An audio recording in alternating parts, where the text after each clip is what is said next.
मागच्या भागामध्ये आपण काय पाहिलं, वर्ग काढण्याची एक सूत्र पद्धत पाहिली होती. मोठ्या संख्यांचा किंवा 100च्या जवळच्या संख्यांचा वर्ग काढण्याची सूत्र पद्धत पाहिली होती. आज बघू आपण वर्गमूळ काढण्याची एक सोपी पद्धत. तुम्हाला माहिती आहे यांचे हे वर्ग आहेत, म्हणजे या वर्गांचे हे वर्गमूळ आहे. ठीक आहे, हेही तुम्हाला माहिती आहे. ज्या संख्यांच्या एकक स्थानी 1 किंवा 9 असतं त्या संख्यांच्या वर्गांच्या एकक स्थानी काय असतो, नेहमी 1 असतो. हे तुम्हाला माहिती आहे. ज्या संख्यांच्या एकक स्थानी 1 किंवा 9 असतं त्या वर्गसंख्येच्या एकक स्थानी काय असतो, 1 असतो. ज्या वर्गसंख्यांच्या एकक स्थानी 2 किंवा 8 असतं त्या वर्गसंख्यांच्या एकक स्थानी काय असतं, 4 असतो. बघा, ज्या संख्यांच्या एकक स्थानी 1 किंवा 9 आहे त्या संख्यांच्या वर्गसंख्यांच्या एकक स्थानी नेहमी काय असतो, 1 असतो. ज्या संख्यांच्या एकक स्थानी 2 किंवा 8 असतो त्या संख्यांच्या वर्गसंख्यांच्या एकक स्थानी नेहमी काय असतं, 4. ज्या संख्यांच्या एकक स्थानी 4 किंवा 6 असतं त्या संख्यांच्या वर्गांच्या एकक स्थानी नेहमी काय असतो, 6. ज्या संख्यांच्या एकक स्थानी 3 किंवा 7 असतं त्या संख्यांच्या वर्गसंख्यांच्या एकक स्थानी नेहमी किती असतं, 9 असतो. हे लिहून ठेवायचं किंवा लक्षात ठेवायचं हे फक्त. ठीक आहे, एकक स्थानी असणारे अंक काय लिहायचं, काय लक्षात ठेवायचं, एकक स्थानी असणारे अंक. ठीक आहे, हे वर्गसंख्येच्या वर्गसंख्येच्या एकक स्थानी आणि ह्या संख्यांच्या एकक स्थानी ज्या संख्यांचा आपण वर्ग काढत असतो त्या संख्यांच्या एकक स्थानी हे अंक असले की त्या संख्यांच्या वर्गस्थानी हे अंक असतात. ठीक आहे, आता बघू आपण ज्या संख्यांचे आपल्याला वर्गमूळ काढायचे आहे. अजून एक संख्या लिहून घेऊ आपण, 9216. ही दोन्ही 4 वाली आहे म्हणून एक 6 वाली. काय आहे इथे एकक स्थानी, 4 आहे.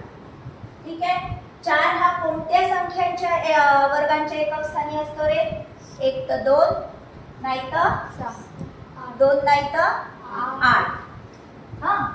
2 नाही तर 8 म्हणजे आपले जे वर्गमूळ निघणार आहे त्याच्या एकक स्थानी काय असणार आहे, 1 तर 2 नाही तर 8. मग आता पाहिजे आधीची संख्या काय आहे, पहिल्या 2 संख्या पहिल्या 2 अंकांनी मिळून तयार होईल संख्या किती आहे, 17. 17च्या आधीचा वर्ग बघा इथे कोणता आहे, 16 आहे.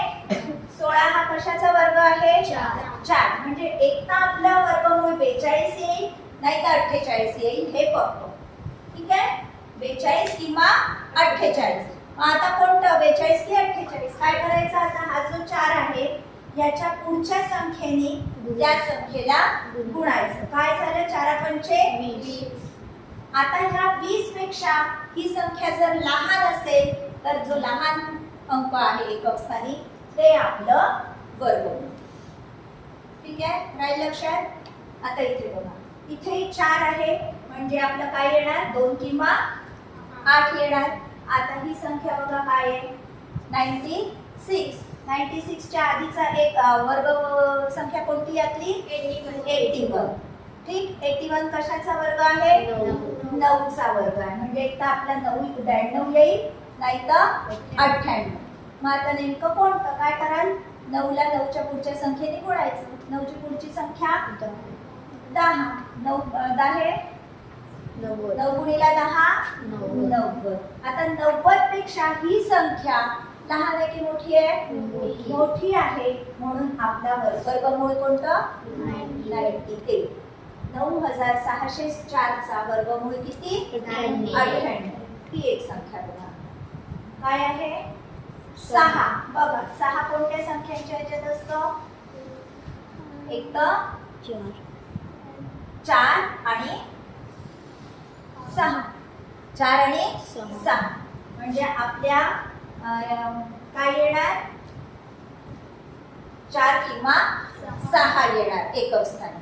ठीक, आता बघू ही संख्या, या संख्येच्या आधीचा वर्ग 81. 81 कशाचा वर्ग आहे, 9चा हा म्हणजे आपली एक तर 94 येईल नाही तर 96 येईल. 9च्या पुढची संख्या किती आलं? 90. 90 पेक्षा ही संख्या लहान आहे की मोठी आहे? मोठी आहे. म्हणजे आता सांगा बरं आता काय असेल? 94 की 96? 90 पेक्षा मोठी आहे म्हणजे हे काय होईल? जोरात सांगा. आपला वर्गमूळ काय असेल? 96. ठीक आहे. याचा 42 आणि याचा 8. ठीक आहे. आलं लक्षात? व्हिडिओ आवडल्यास नक्की लाईक, शेअर आणि कमेंट करा. आणि हो, सबस्क्राईब केलं नसेल तर अवश्य सबस्क्राईब करा म्हणजे मी नवीन अपलोड केलेल्या व्हिडिओजचे तुम्हाला नोटिफिकेशन्स मिळतील. धन्यवाद.